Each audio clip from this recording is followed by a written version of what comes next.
Hi, this is Roger. Thanks for dropping by. I've always said you've got to keep your eye on your environment where your orchids are, and keep your eye out for subtle changes. Now, this is the first sunny day we've had for some considerable time, I would say. I'm just keeping the door shut behind me. But as I walked out here, I was just in the middle of dunking the vandas, giving them their 3 or 4 days soaking. I don't mean soaking for 3 or 4 days, I mean the interval between them. It's winter time. And we've had a lot of dull days. We haven't had the sunshine, but the sun's been out all day today. It looks like it's going to get a bit hazy, but while it's on that glass there, heat transfers through the glass, albeit weak winter sun. And I'll apologise for the dirty glass, but it's there for a reason. If that was crystal clear glass, those leaves would be warming up quite badly, which I don't want. I like the bright light, but I don't want them in what I would call true direct sun. So I leave the glass dirty. It acts like a filter. A little environment thing. But that was the thing I was going on about. We're up to 24 degrees out here. Now that's quite warm for a winter's day. It's only the middle of January, but look what's happened to the humidity as a consequence. It's dropped down. Now obviously with the heat coming in from one side, and the only ventilation or air movement are these tiny little computer fans, there's going to be warm spots and cold spots, or cooler spots I'll call them. I don't think anywhere's cold out here today. But as a consequence, I've put the circulating fan on. And I've put the humidifier on. Now that hasn't been on for ages. It's just on manual. I mean, if the humidity gets up beyond the hydrostat, it will shut it down, but at the moment it's nowhere near it, so it will stay on. And the circulating fan will whiz that humidity around and spread it around the place, and it'll help. Since I started talking, it's gone up from 54 to 56, but the temperature's still rising as well. I don't know how warm it's going to get, but that's a subtle change. You know, the last clear sunny day with the sun out for any length of time was probably quite a few weeks ago. It's that little bit stronger. You know, we had our shortest day at the point where the sun was at the lowest point in the sky, its weakest point, about 3 weeks ago, maybe even a bit more.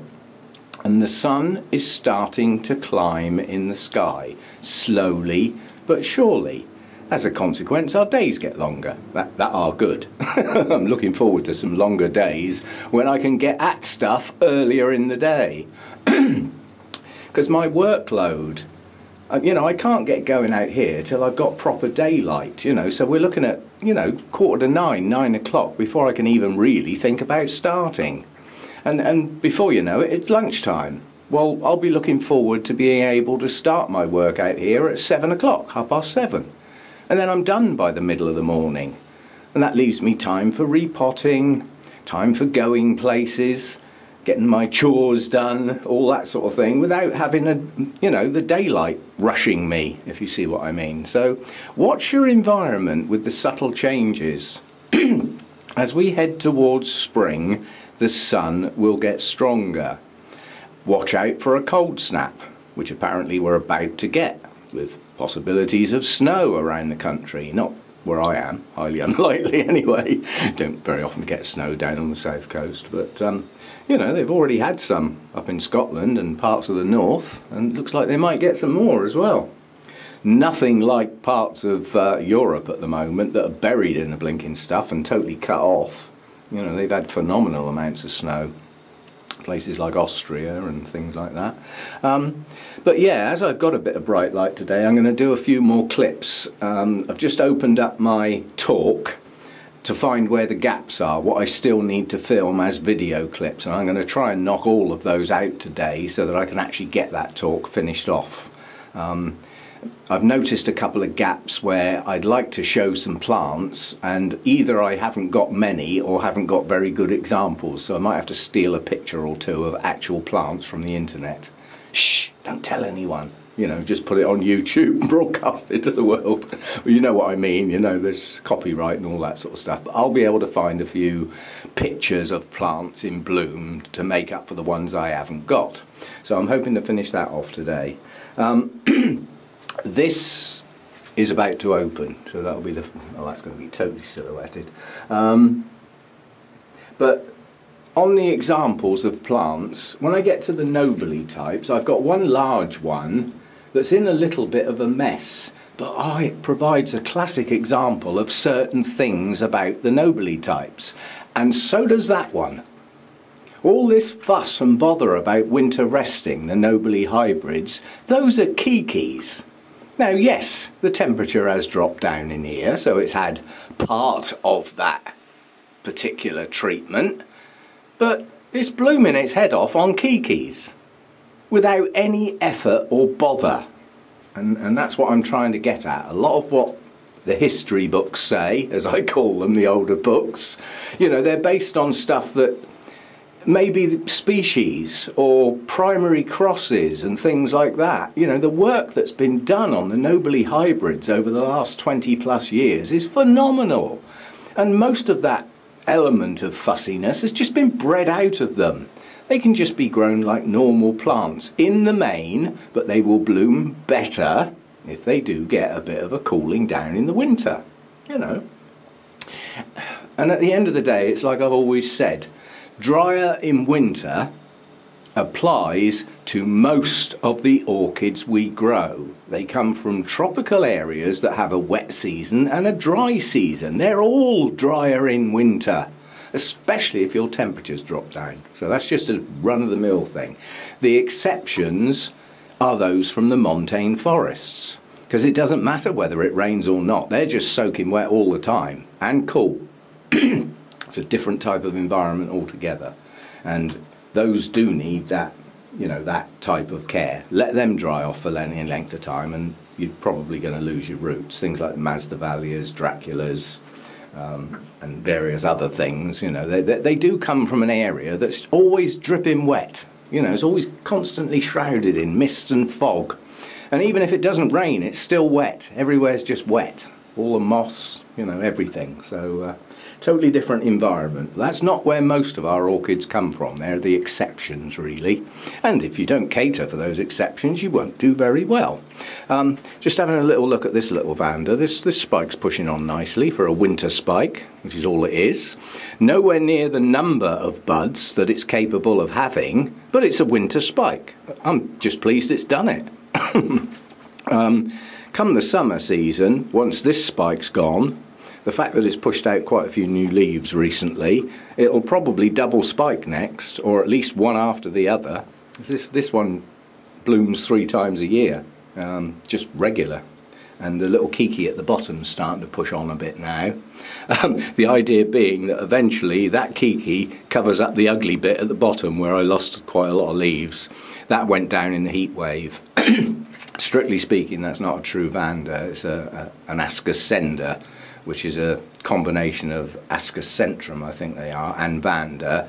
And the Ascocentrums, before they were reclassified as Vandas, there's quite a few cooler growers in there, and this one just didn't hydrate as well as it should have done. So lost some leaves at the base, never will grow again, but hopefully we'll get some new roots from that area. That'll at least make up for the ugly gap that I've got now, and hopefully the little kiki will push on and cover it up anyway. And training the kiki to cover up the bald spot. Wish I could do that with my hair. Anyway, so just a quick chat, and now I'm going to get on while I've got good light and film those clips for that talk, and I'll add those on the end of here, so they'll just be like isolated clips about sections within the talk. And I need to get on with that while this good light's here. It doesn't happen often. But you can already see that my humidity's gone up to 60 plus now. Temperature's still rising slightly. Won't last much longer. The sun will be behind the tree and then it'll drop down again. And the hydrostat's kicked in. So this will kick on and off now while the temperature's up. Just keep the humidity up a little bit on this one day. Might only be half a day, but as I'm here, I can look into it and control it and deal with it, rather than it getting warm and dry out here. You know, It might only be half a day, but it can have an effect. Nice constant environment that your plants are used to, you know, with the drop down at night. Obviously I will always say that most orchids are not very happy if their day and nighttime temperatures stay the same. They need that drop down at night. It has an effect on the metabolism of the plant. It's actually quite important. So especially if you're growing in the home, it's not always easy to do that, but you have to try, because it's well worth doing. Some orchids, if they don't get quite a large drop, something like, you know, 7-8 degrees C, they won't bloom. Yeah, so, you know.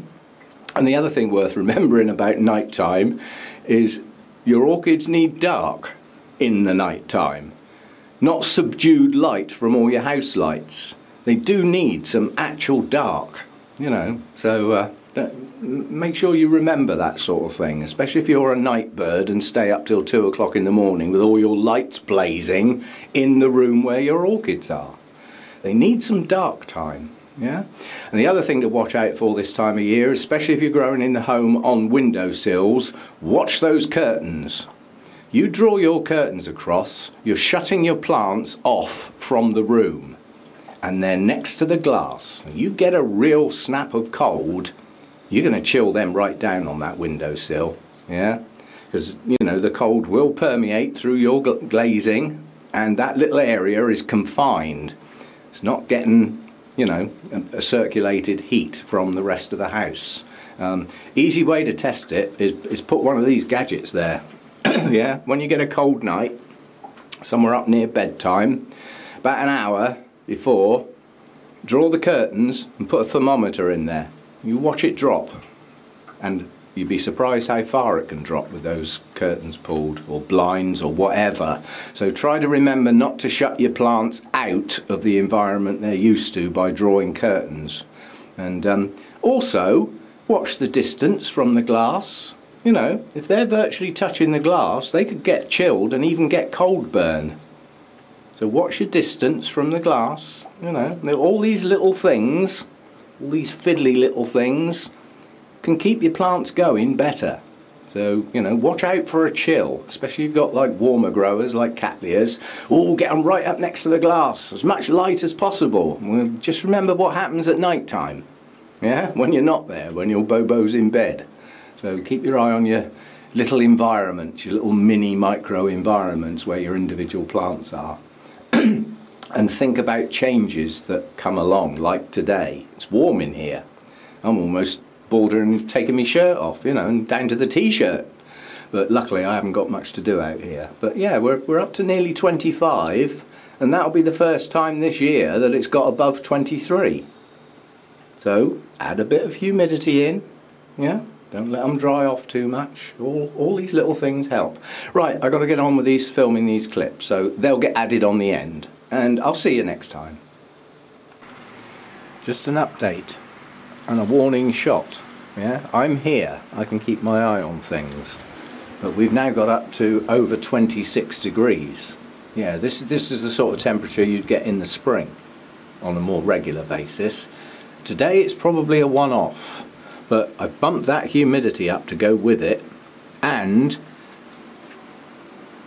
basically the circulating fan I had on is only doing half a job. So I've actually wound up that one as well. So I've got both big circulating fans on the go and the fogger, just for this day. Yeah, because that high level circulating fan is coupled up to the heater. So I've had to bump the thermostat up to fool it into thinking it's cold in here so that it switches on, and just shut the heater off so that the fan stays on its own. It's just fiddling with gadgets basically. The other big fan, the lower one, is just manual. I've just turned that on. But you can see what I mean about just having a long gap with no sun, and now that the sun's come out, it's a lot stronger than it was last time I saw it. And it's doing this to my grow room. It's upping that temperature quite dramatically. And if I hadn't been here to actually deal with the fogger, you know, we'd be down to about 45% humidity now. And at 26 degrees for my plants out here, that wouldn't be good. Even though it's only for a short time. It wouldn't have harmed anything, I doubt. but nonetheless I'm here so I can deal with it. So watch that sun, watch your environment, you know, watch the sun coming in through the glass, what it does to your plants. Feel your leaves. Are they quite warm to the touch? Because if they are, they may be overheating, because it basically dramatically increases the metabolism of the plant and it dehydrates a hell of a lot quicker as the leaves warm up. Some plants will even compensate by shutting down and stopping that evaporation through the leaves, but not all can do that.